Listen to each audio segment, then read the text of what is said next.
Hello, everyone, and welcome to Inside the Newsroom. I'm Maddie Paul, and this live cam behind me is Gregory. And you could see this live cam if you go to our website, KELOLAND.com, under our weather section and find live cam.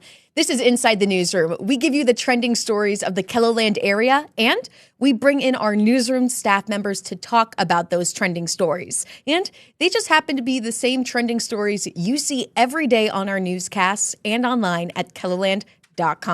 We're starting off with a big story today. Do not feed the deer. That's the advice from Game Fish and Parks. In a KELOLAND.com original story, digital reporter Ray Yost found out about a disease that is spreading right now. And Ray, let's actually start with some context. What disease is spreading right now, and how severe is it? Well, it's chronic wasting disease, and it's a disease that's fatal, and it impacts deer, elk, and other similar animals, different types of deer.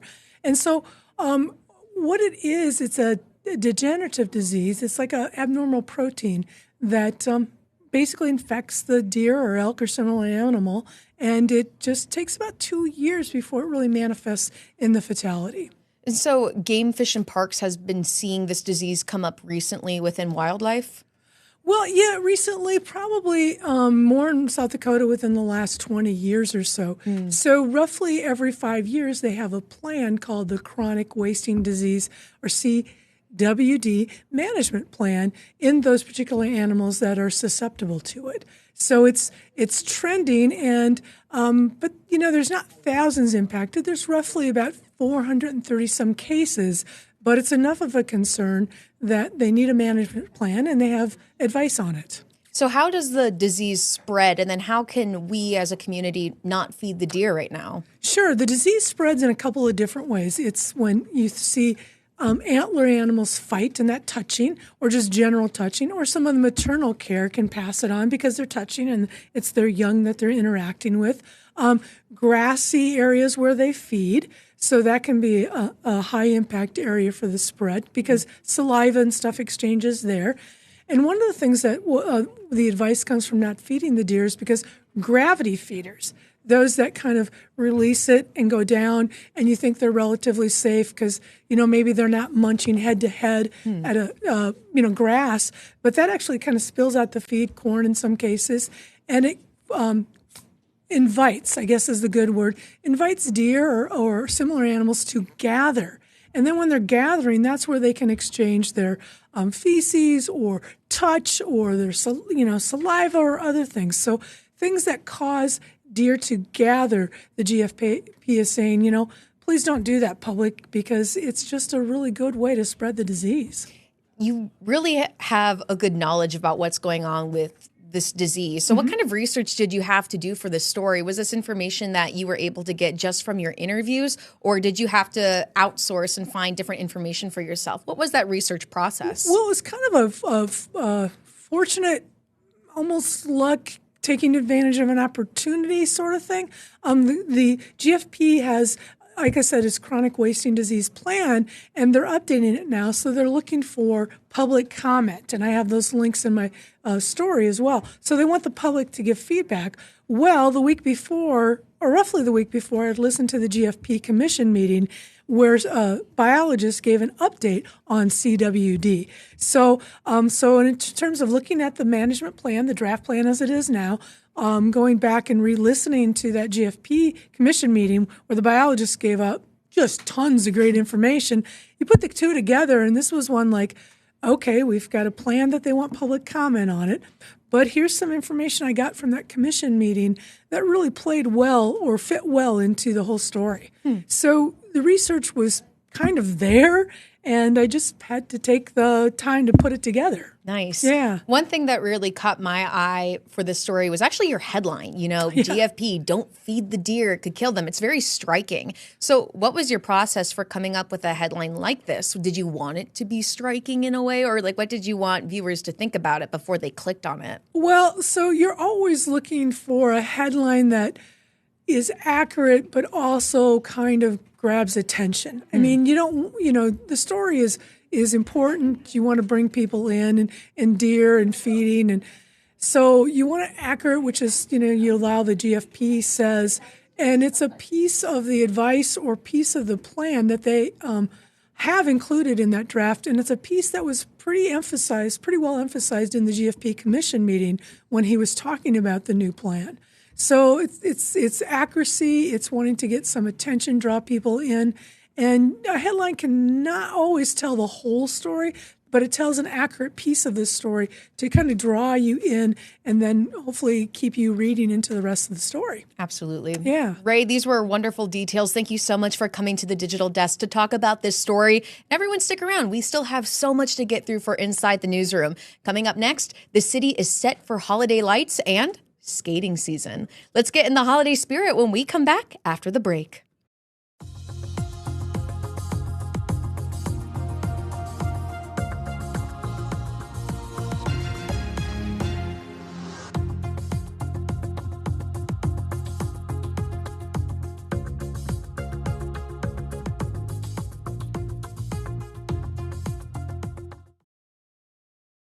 And welcome back to Inside the Newsroom. Falls Park is set to shine, and crews are ready to flip the switch to transform the park into an annual winter wonderland. Plus, there are some new additions to this year's seasonal lineup.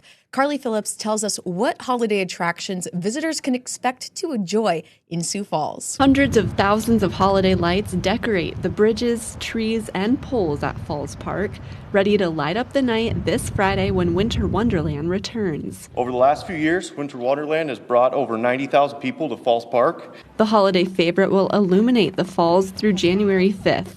Visitors can enjoy the show any evening from 5 until midnight, but if you plan to go this Friday, please be patient, plan accordingly, and expect traffic delays. Driving through Falls Park on opening night will be limited due to high traffic. The city's list of winter attractions stretches beyond its 29 miles of holiday lights at Falls Park. New to this year's lineup is the ice ribbon at Jacobson Plaza. We are going to have lights illuminating it. We'll have music playing. Officials hope to open the rink to the public this Friday as long as temperatures allow. Warmer temperatures, wet weather does affect ice quality in terms of making it, but if we continue to have cooler temperatures, dry weather, we're able to maintain that base to get our ice going and to open it for the public to use. So whether you come to enjoy the holiday lights or lace up your skates, there's sure to be something to lift your holiday spirit this season. And Carly Phillips joins us at the digital desk to talk more about this story. So Carly, when you were listening to officials yesterday, how did the things that they were saying help you understand the hype around the holiday lights that come to the falls? Well, I mean, everyone loves Christmas lights and holiday lights, all of that fun stuff. And so hearing all the big numbers, like 300,000 lights is a ton. So, just hearing how many there are and it's going to be at Falls Park. So I think just hearing all of that was obviously super exciting. And so, just to know that it's coming back is great. Oh, I know. It already fills me with that holiday joy, getting me excited for snow even. But, did the parks officials say anything that kind of surprised you while you were out there? I mean, I think just knowing how soon they have to start preparing and planning for it. I think they said, they really start looking at their plans in the summer and they start setting up in October for this show that they essentially do. So there's a lot of work that goes into it behind the scenes other than just, flipping on a switch and at night and letting the lights do their thing. So when you go out to the lights, Carly, what would be your most ideal weather scenario for watching the lights? Well, maybe a light breeze, but I mean, it's going to be cold. It's winter, so, you want to have the mittens, the hat, the coat, but definitely would not. I don't know if I would go out there if it's super cold, but it does kind of get you in, the Christmassy holiday, that kind of spirit, and makes winter maybe not so bad in the Midwest. It makes me appreciate snow a little bit more because the lights beam off of that snow, and so I'm like, okay, you know what? I can take it then. I'll take the snow then for these lights. So what do you hope viewers learn from a story like this? Because this story was really in anticipation for those lights coming up this weekend. So is there anything that you hope viewers, if there was one thing that they could take away from this story?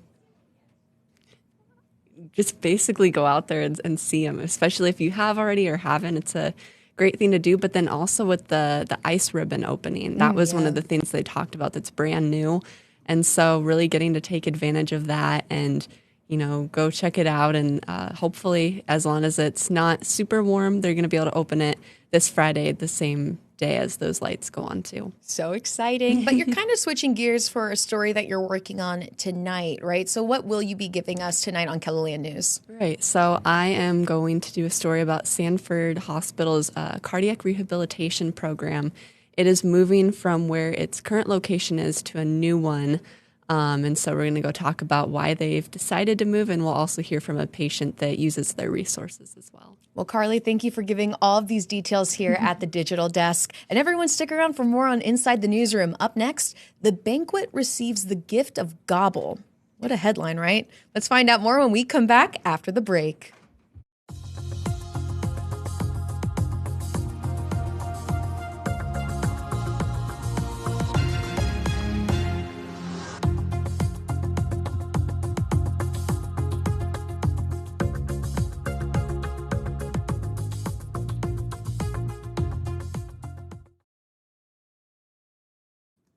And welcome back to Inside the Newsroom. A local chapter of a national organization is making a special delivery in advance of Thanksgiving. Travis Fossing tells us how the donation will allow the Banquet to provide a special holiday meal for its guests. Volunteers are preparing for Thanksgiving at the Banquet as part of Hunger and Homelessness Awareness Week.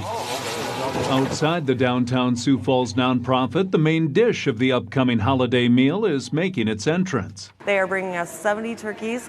This helps us so much to get through the holidays. We just try to do something every year to give back and help those that are in need.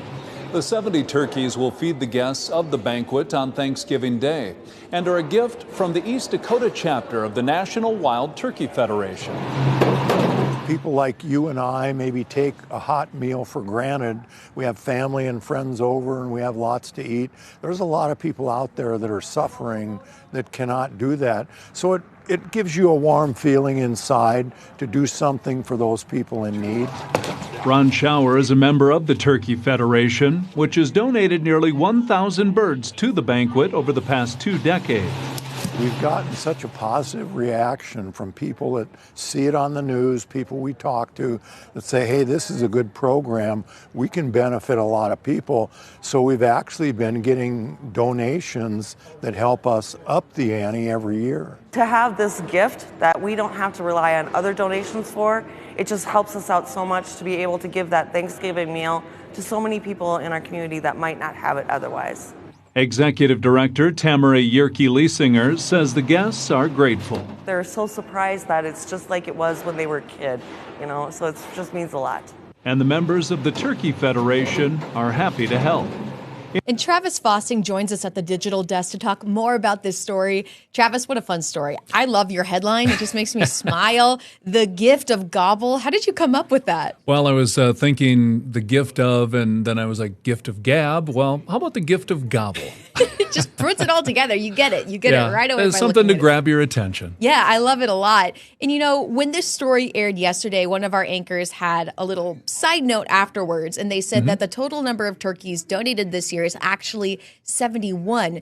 Can you tell us how this number went up? Well, it was 70, and then they said, well, it was actually 71. I was like, well, where did the 71st turkey come from? And Ron had said that they give the turkey that was gifted to them, they pass it along to the Banquet. So that 71st turkey comes from one of the members there with Ron Schauer.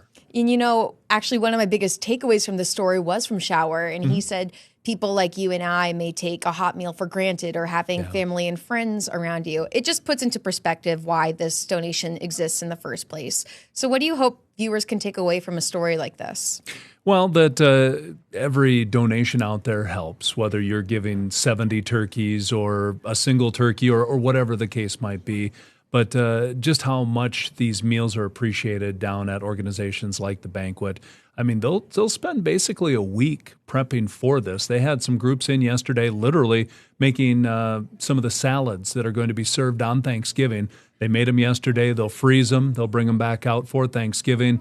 They'll spend hours and hours baking those turkeys on Thanksgiving Day and prepping all day, just like you would at home for a meal, but a lot bigger meal, and they'll serve it at 6 o'clock on Thanksgiving. So it's appreciated by the folks on that end that get a true Thanksgiving meal, everything from the turkey right down to the dessert. And a lot of people put a lot of effort into these things. Yeah. Is there anything else that you'd like viewers to take away from this story?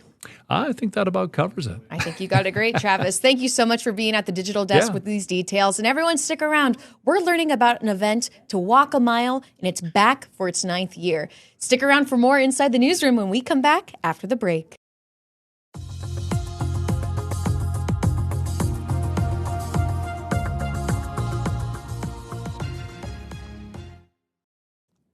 And welcome back to Inside the Newsroom.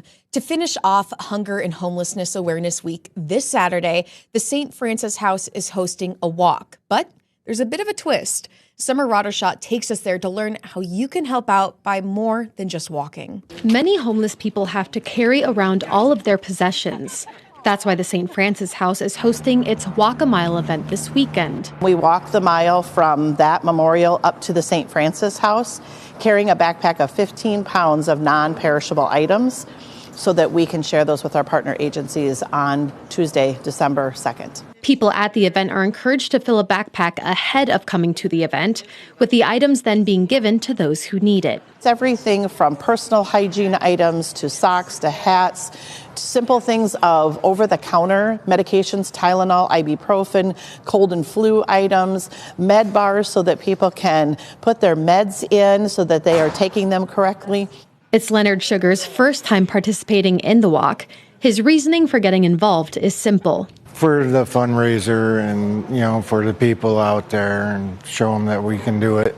Sugars thinks this event is a good way of exhibiting to people a side of homelessness they may not see. It shows people that, people that are homeless out there, what they got to carry and everything like that. With the walk happening just a few days before Thanksgiving, Becker hopes that the event will exude thankfulness to everybody involved. I have an amazing job that I get to do every single day helping people.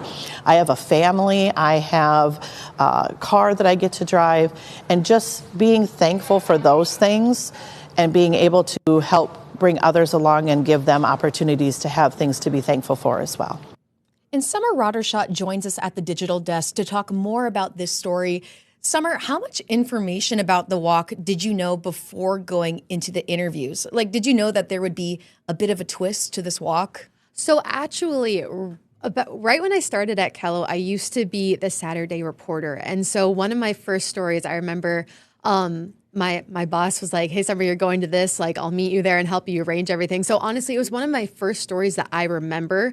However, I hadn't touched it for, almost 2 years. And then when I heard about it coming up again, I'm like, that walk was so cool. I really want to do something ahead of it to let more people know so that they can show up.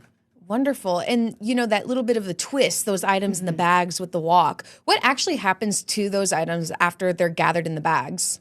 Yeah, so I think it's really cool because not only are they asking people to bring the donations and carrying them on your backpack, but, in one of the other versions of the story, one of the shorter ones I had, they were saying okay, we're encouraging you to put 15 pounds of donations in your backpack and carry that weight. But she's like, the people who are experiencing homelessness, they have way more than 15 pounds. So I think it was really cool to have that signification of, okay, we're carrying this to sort of understand what they're doing. But then all those donations in your backpack are going to go to different organizations and nonprofits across the Sioux Falls area. So, if the St. Francis House needs something, they're she said they need some coffee creamer and some different shampoos and conditioners. But she's like, if the Bishop Dudley needs something, we're going to give something to the Bishop Dudley that they need.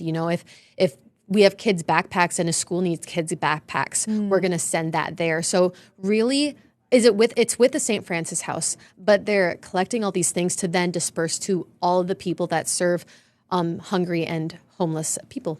You're kind of hitting what my biggest takeaway was from this story. And it's just that this event is a way of exhibiting to people a side of homelessness that we may not see, with that weight being carried on their shoulders. Was there anything else that stood out to you as you created this story? I think some of just the simple things that you don't think those everyday needs that you don't necessarily think about. Julie was talking in this story about different things people need. So shampoo and conditioner and even the little pill holders to make sure that people are taking the meds they need to take when they need to take them, and, you know, making sure they get it every day so that they can, you know, stay healthy or get healthier. Simple things. And so it doesn't have to be like, you know, like obviously canned food, but just everyday things that people don't have, Right. that you can help supply them with to help give them a better life. And, you know, talking about Shelley, the story ends on a note of gratitude from her. And they said that they're thankful for everything they have in their life. And they hope that that thankfulness will be felt by everybody who goes to the event. And I just love messages like that. And I'm glad you included that at the story, especially at the end. It just ties it all back together. So what else do you hope that viewers take away from a story like this? You know, and I think Julie said it the best. Thanksgiving is next week. Like, we have so much to be thankful for. And if we can even spread just like a couple of things to other people who need it, we may not actually see the person who's benefiting, but I feel like the community will feel it. You know what I'm saying? Like, you may not like know that it's happening, but the community will feel your help. So I just think it's a season of giving. So if you can, why not give back? Give back and get your steps in too. Oh, That's a yeah. big thing. Get a little mile in. A nice Fine little with me. workout on a Saturday. That's So needed for me. Yeah. Well, Summer, thank you so much for being here at the digital desk, and everyone else. That's all the time that we have for Inside the Newsroom today. I know we can cry about it just a little bit, but we have an exciting episode coming up tomorrow, exclusively with Dan Santella and Lauren Solik, about their journey to the Cheyenne River Reservation. You will want to see this interview on Inside the Newsroom. Again, that's tomorrow. We're live at 1 o'clock and 3 o'clock every day on KELOLAND Plus, and then available on demand after that. So until next time, have a great day, everyone.